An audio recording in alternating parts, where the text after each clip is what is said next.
In its 46-page report on the Albuquerque Police Department, the Department of Justice declared, and I quote here, "External oversight is broken and has allowed the department to remain unaccountable to the communities it serves," end quote.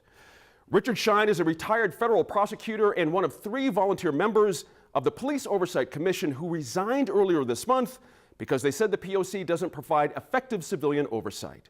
He sat down with NMIF producer Megan Kamerick to explain his decision and describe his proposals for a more effective oversight system. Richard Schein, thank you for joining us on New Mexico in Focus. First, I want to just start with having you explain why you decided to resign from the Police Oversight Commission.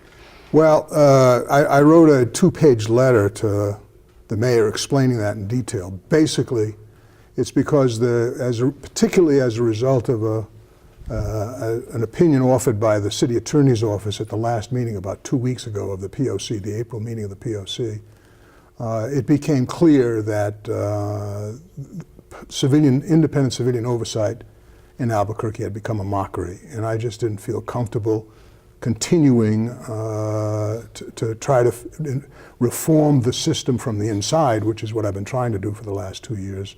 Mm-hmm. And that's the reason I and the 2 other commissioners resigned. We all agreed that it had become a mockery. But with the DOJ, the Department of Justice, releasing a very scathing report about the police department, this seems like an optimal time for forcing change. Why resign now? Well, because I'm not giving up on the effort to improve civilian oversight in Albuquerque. I've drafted some extensive legislative proposals on how I think the ordinance could be amended to create independent civilian oversight in Albuquerque. And I've submitted those to the City Council and originally to the POC task force. And I plan to continue working with whoever's willing to talk to me on the City Council or otherwise to try to fix the system. Just because I've resigned from the commission that doesn't mean I'm abandoning the effort. Give me a quick rundown of the process that exists now in terms of the Police Oversight Commission and how people file complaints and how they're followed up. All right. The citizen makes a complaint against an Albuquerque police officer for whatever, for being discourteous when on a traffic stop or doing an illegal search of their home, whatever it happens to be. The IRO, the independent review officers, referred to as the IRO, decides whether one of her investigators is going to investigate the matter or the Internal Affairs Unit is going to investigate the matter because she doesn't have enough staff to do them all of the investigations. The DOJ report actually mentioned that she does not have enough staff. Yes, independent review and there were reports before that. The MGT report a couple of years ago also raised that issue, but the City Council's never given her the additional staff. Once the matter's investigated, then the set of findings is prepared in terms of a formal record letter, a public record letter to be sent to the complainant with the result of the findings of the investigation. Currently, the IRO then meets with the chief, sends it to the chain of command. That letter is reviewed by the supervisor of the supervisors in the chain of command of the officer in question, and it gets up to the chief. If the chief disagrees with the findings of the IRO, then they have a meeting and they discuss whether they can work out the findings and settle it. If not, it becomes a non-concurrence. That's very, very rare. Generally, the 2 of them agree. And then it's brought to the POC for review. And that's when you get involved. That's the first time the POC gets the commission that I was formerly on. That's the first time that the commission becomes involved in the matter. Why is this model problematic? It's problematic for a couple of reasons. First, because the ordinance as drafted by the City Council is seriously defective. And it's made worse by a number of interpretations put on that ordinance by the City Attorney's Office. For example, although the ordinance says that the IRO will work under the supervision of the POC in October of last year, the city attorney submitted a written opinion to the commission saying she's independent of the commission, she is not subject to the supervision of the commission, and she is part of the executive branch under the mayor. And in fact, under the ordinance, one of the other problems of the ordinance is when her 2-year contract's up, she has to be reappointed by the mayor. So she's worried about her job in terms of the mayor. She's been there for about 18 months. Yes, she joined the same month I did in September 2012, the same time I became a commissioner. So that's So can I ask, if you didn't like the way the ordinance is written or the law was written, could you have tried to change that? Could the commission try to change that? the commission doesn't have power to change that. The only the only entity that has the power to change that is the city council, and we've tried to do that. I mean, that's why I submitted. They were my personal recommendations, not the commission's recommendations. But that's why I submitted these lengthy legislative proposals to the city council. Well, let me ask you, because this came up in the council meeting that was held this week. Several people implied that you three resigned from the commission because you were hoping to be appointed to whatever new oversight body is created. Can you respond to that? Well, yes. First of all, it saddens me that rather than talk about these issues, some people have decided to launch personal attacks on the three commissioners. And I've not publicly spoken about that because I don't want to get into a contest on television or whatever with people. But since you asked me, look, this is a job that is going to be a non-paying job. The city council at the study session has already said they're not going to authorize, as I had recommended, a $10,000 payment per year for commissioners because we don't spend an enormous amount of time in it if it's in fact an independent commission. But it's going to be a non-paying job. I'm 74 years old. I don't need another non-paying job. It's kind of absurd to suggest that. If you look at what Ms. Hammer said at the city council hearing the other night as to why she started that rumor in a press statement she made, she said, well, there was 2 days after the new legislation came out, they resigned. Well, in fact, we started talking about resigning the night the city attorney at the April hearing 2 weeks ago made his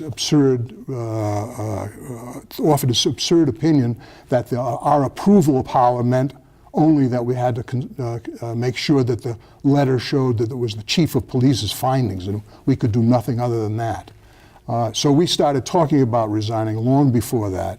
The notion of the task force and POC members should not be on the new commission was first broached by the task force in its report last January rather. So I mean, it's just absurd to suggest that that the three of us resigned looking for a job that may not exist. I haven't, because none of us have any idea what's going to happen and what's going to be set up. And one final thing, that is that at any time the city council, by a simple drafting method, can prevent us from being on there. They just say anyone who's been a commissioner for 1 year, 2 years, or the last 3 years uneligible to be on there. So it's absurd to suggest that that's the reason we're resigning. Well, let's shift to what you think more effective oversight of the police department would look like. You've submitted a draft kind of revamp of the existing ordinance. Broadly, what would that change? The first and most important thing is the city, the entity. It's now called an agency in the new piece of legislation that's been proposed by Councilor Winter and Councilor Gardunio, and also the task force. That has to be independent, fully independent. It shouldn't be part of the executive branch. It shouldn't be part of the legislative branch. It should be modeled on the current Inspector General's ordinance and be fully independent from everyone. It should have independent funding, and it should be an agency that supervises directly the investigator, whether they're called the IRO or whatever the investigator is going to be called. Number one. Number two, another important aspect of a reform is to expand significantly the jurisdiction of the agency and the IRO. That is, in addition to citizens' complaints, the agency should also have the power to independently investigate all uses of force by the police department. So not wait for a citizen complaint. That whether or not there's a citizen's complaint, have independent authority to investigate all uses of force, including all officer-involved shootings. One of the misunderstandings that exists right now is that the Commission and the IRO has no power to investigate independently officer-involved shootings. The only power under the ordinance is to, quote, monitor them, end quote. And what that means is that she just goes out to the scene, is there when the chiefs and the senior people are briefed by the investigators. She and her investigators do no investigation. They don't canvass for witnesses. They don't do any kind of independent investigation.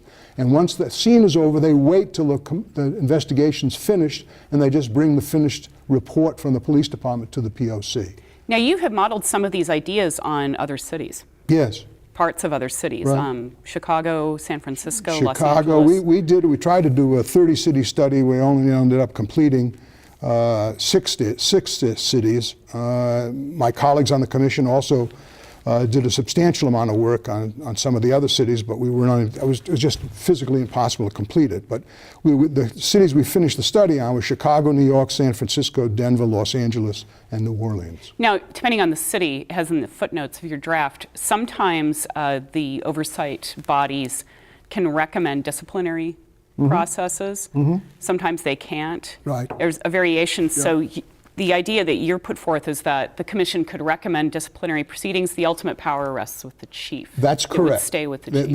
And that's what I've recommended in there, because I didn't think it was politically feasible to have anything else approved by the city council. There are some jurisdictions that give the power to adopt SOPs and also Standard operating operating procedures, and also final discipline to the civilian oversight organization. But at this point, I think it's more important to expand the jurisdiction of the investigative jurisdiction of the citizen oversight organization than it is to go beyond just recommending discipline. Now, the DOJ reports, it says, frankly, the external oversight system's broken. Yeah. Here. I But agree. it also points out one of the problems in addressing some of the limitations on the power of oversight bodies is there are collective bargaining agreements in place with the police union, and this can limit the amount of information commissioners can consider. What I proposed, and I put into the legislation, that a provision that the mayor would be prohibited from negotiating any contract which in any way limited or undercut the powers of the civilian independent agency. And if he did so, those provisions would be void ab initio from the beginning. So if this ordinance got passed, and if in fact that kind of language was in there, and they're still in the process of negotiating a new contract, which is still going on, then the new contract could not have provisions in it that undercut the power of the civilian oversight agency. What about concerns that personnel issues are at issue here, and that you want to have the names of these officers, their disciplinary history, so the commission, whatever oversight body comes into play, can look at all those. And there's some concern about, where are you going to put everyone's personnel record out on the public? What I proposed in my legislative package was that all of the sessions that are being held that deal of the Oversight Commission, that deal with individual officers' wrongdoing or alleged wrongdoing, should be an executive session, because they are personnel matters. They're all personnel matters. Not subject to open meetings. And they are subject to the Open Meetings Act, but the Open Meetings Act has a specific exception that you can go into executive session for personnel matters. And in my judgment, they should all be in executive session with personnel matters. And the transparency would come that by publishing on the website after the fact a detailed description of the allegation and the findings, the same kind of thing that's in a public record letter now, with just redacting the names of the officers involved. Now that approach, I think, is going to be difficult to get the city council to go along with, because the tendency is you want to keep all the meetings open. The alternative is, in order to deal with a very important issue that's not been dealt with in the task force report, that is what's called the Garrity issue. It's a U.S. Supreme Court case, Garrity v. New Jersey, in which the Supreme Court said that an officer can be ordered and compelled to provide information about and be interviewed about his work, but that information cannot be used in any way in a criminal case against him, either directly or indirectly. So under the present ordinance, that means that right now the commission gets none of the statements of compelled officers. We just never see any of the officers' interviews. They're only summarized in a general way to us. What I've proposed as an alternative to closing all the sessions is that just keep the sessions open, but then the agencies, civilian oversight agency sessions open, but then if the agency needs to hear from the police officer, he would be subject to subpoena by the agency, and that testimony would be taken in an executive session. I see. We are about out of time, but I'd like to stay a little longer. We'll talk a little bit more on the web, but I just want to ask you one final question. You served as a federal prosecutor for 25 years. Yeah. And now you're in retirement. Why did you want to serve in a volunteer capacity on the Police Oversight Commission? You could be doing a lot less stressful things in retirement. Well, when I was on the Environmental Planning Commission, at least we got a free lunch during usually a piece of pizza, but we don't even get that on the Police Oversight Commission. But basically, I'm doing this because of public service. I don't play golf, and my whole career has been devoted to public service, and I'm just continuing that effort. And the fact that I'm not getting paid for it doesn't make any difference to me, although some of my friends think I'm crazy to do that. Well, Richard Schein, thank you for talking with us about this. And stay a little longer, we'll talk more on the web. It's been a pleasure. Thank you.